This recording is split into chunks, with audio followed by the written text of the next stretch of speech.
ikhwan dan akhwat yang dirahmati Subhanahu wa taala tentang fikih Ramadan ya. Ada beberapa hal yang ingin saya sampaikan. Pertama, sejarah puasa. Kemudian fikih sebelum Ramadan.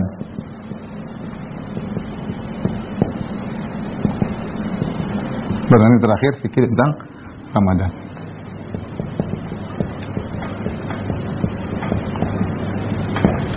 Baik, ikhwan dan akhwat yang dirahmati Allah Subhanahu wa taala, kita tahu bahwasanya puasa ketika diwajibkan tidak seperti yang kita jalani sekarang ya. Yang diwajibkan tidak seperti yang dijalani. Pertama kali ketika Nabi di kota Madinah, menurut pendapat yang kuat bahwasanya pertama kali adalah tahapan pertama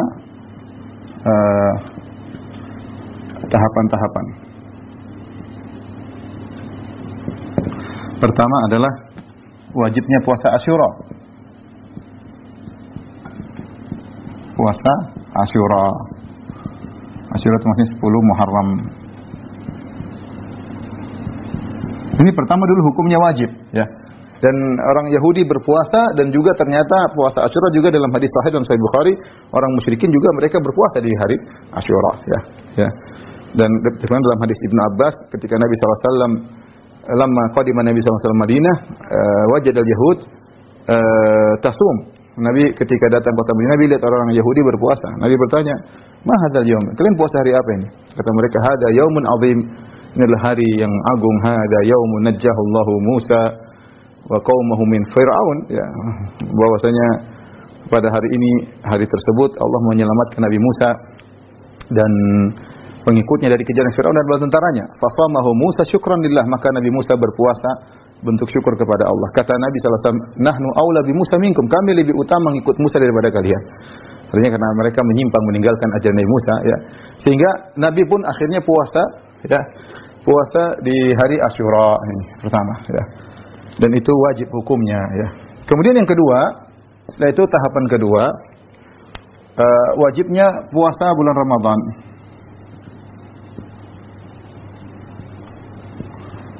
Faman syahida minkum asy-syahra falyasum, dengan turunnya firman Allah Subhanahu wa taala, faman syahida minkum asy-syahra falyasum. Jika kalian dapat bulan Ramadan maka berpuasalah, ya, berpuasalah. Tetapi ketika itu aturannya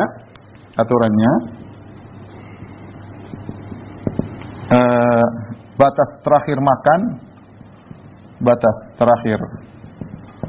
makan dan berhubungan dengan istri, bergaul dengan istri hingga ba'da isya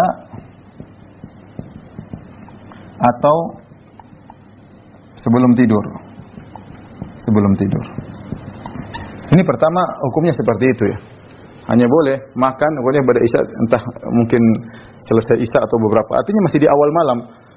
Sudah tidak boleh lagi makan, tidak boleh lagi minum. Jadi sahur bukan sahur, tapi terakhir makan hanya boleh makan misalnya setelah isya, masih di awal malam. Ini pertama kali wajibnya puasa Ramadan berat. Sampai akhirnya terjadilah suatu kejadian, yaitu seorang sahabat bernama Qais bin Sirmah radhiyallahu taala anhu, sebagaimana dalam Sahih Bukhari dan yang lainnya, ada khilaf tentang namanya, tapi intinya dia berpuasa dan dia seorang pekerja berat. Dia berpuasa, dia kerja di siang hari, kemudian akhirnya dia letih, dia pulang, waktunya berbuka di bulan Ramadan. Dia berbuka, kemudian dia tanya sama istrinya, "Ada makanan?" Kata istrinya, "Tidak ada. Walakin atlubuhu, akan tapi saya akan carikan makanan buat engkau." Dia tahu kondisi para sahabat dulu miskin-miskin. Untuk berbuka aja tidak ada. Dan dia ketika tanya istrinya, "Ada makanan enggak ada." Dia tidak marah-marah, ya. Kadang-kadang itu bagaimana para sahabat luar biasa, ya. Akhlak mereka sama istri mereka luar biasa, ya. Tidak marah-marah, ya. Tidak ada, ya sudah. Istrinya bilang, "Sebentar, saya carikan makanan." Ketika istrinya cari makanan, dia golabatu ainahu, dia capek letih kerja seharian, dia ketiduran. Dan kita tahu aturannya, kalau sudah ba'da isya atau sudah tidur, ya, kalau sudah ba'da isya atau sudah tidur sudah nggak bisa makan dan minum, sudah tidak bisa berhubungan dengan istrinya lagi. Akhirnya istrinya datang bawa makanan. Ternyata dia tidur. Istrinya berkata, "Khaibatan lak, rugi engkau."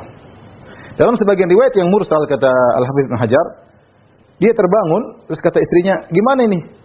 "Aduh, saya ketiduran." Kata istrinya, "Enggak. Lam tanam, kau tidak tidur?" Istrinya maksudnya kasihan sama dia, "Udah makanlah." Kata dia, "Enggak, saya sudah tidur." Dia takut kepada Allah. Dia tidak makan akhirnya. Akhirnya sudah sampai pagi, besoknya kerja lagi, pingsan. Akhirnya dia pingsan. Karena tidak sahur, sudah tidak sahur, tidak makan di malam hari, tidak berbuka, bukan tidak sahur, tidak berbuka. Tidak berhubungan dengan istrinya. Kemudian siang hari dia kerja, akhirnya dia pingsan. Akhirnya sampailah kabar kepada Nabi SAW dan Allah turunkan firman-Nya, "Uhilla lakum lailatas siyami rafathu ila nisaikum. Hunna libasul lakum antum libasul lahun." Sampai firman Allah Subhanahu wa taala, "Fal ana bashiruhunna wabtagu ma kataballahu lakum wa kulu washrabu hatta yatabayyana lakumul khaytul abyadu minal khaytil aswadi minal fajr, tsumma atimus siyama ila lail." Maka Allah mengatakan di malam hari silakan berhubungan istri-istri kalian, makan dan minumlah kalian sampai terbit fajar. Maka berubahlah aturan menjadi tahapan yang sekarang, ya. Ini tahap kedua. Kemudian tahap ketiga adalah yang seperti sekarang. Yang seperti sekarang. Ya. Boleh makan dan minum, batas akhir makan dan minum, ya. Batas akhir makan, minum, jima, ya. Hingga sebelum azan subuh. Sebelum terbit fajar. Nah, kita bilang alhamdulillah si Qais bin Sirmah pingsan. Jadi kita bilang jazakallahu khairan atau jazahullahu khairan. Kita berterima kasih kepada dia, dia pingsan ya. Kalau dia tidak pingsan, yang tidak ada sebab perubahan aturan, mungkin kita yang pingsan sekarang ya. Jadi ikhwan dan akhwat yang dirahmati Allah, inilah sejarah puasa dan terjadi di kota Madinah.